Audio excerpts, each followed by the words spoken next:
Doctor Neerja Sharma, associate professor समाजशास्त्र, राजकीय महाविद्यालय धौलपुर। जैसा कि मैंने पिछले अपने लेक्चर में आपको नगरीय समाजशास्त्र के मीनिंग के बारे में बताया था, आज मैं नगरीय समाजशास्त्र की विषय सामग्री के बारे में आपको जानकारी दूंगी। सामान्यतः जो अध्ययन करता विषय सामग्री एवं विषय क्षेत्र का अर्थ समान मानते हैं, उनको मैं पहले बता दूं कि नगरीय समाजशास्त्र का विषय क्षेत्र और विषय सामग्री आपस में इतने समान हैं कि इन्हें समान मानने की अधिकांश अध्ययनकर्ता भूल कर बैठते हैं, और इसी कारण जो है वो कई बार विषय सामग्री को विषय क्षेत्र में सम्मिलित कर लेते हैं और विषय क्षेत्र को विषय सामग्री में सम्मिलित कर लेते हैं।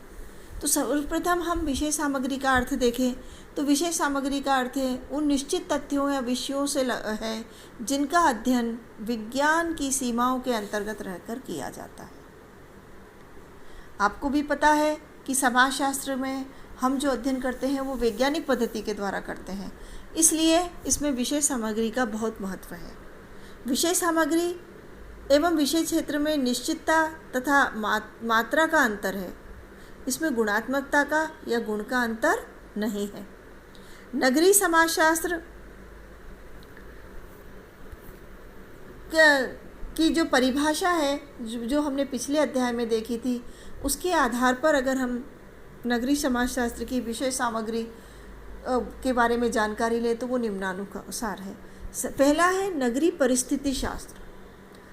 जैसा कि नाम से ही लग रहा है, नगरीय परिस्थिति शास्त्र या अर्बन इकोलॉजी। जो नगरीय समाजशास्त्री हैं उन्होंने इकोलॉजी को बहुत महत्वपूर्ण माना है, और उन्होंने ये बताया है कि जो ये विषय सामग्री है ये नगरीय समुदायों की रचना, इसके स्वरूप, सामाजिक व्यवस्था, सांस्कृतिक व्यवस्था, इन सब से संबंधित है।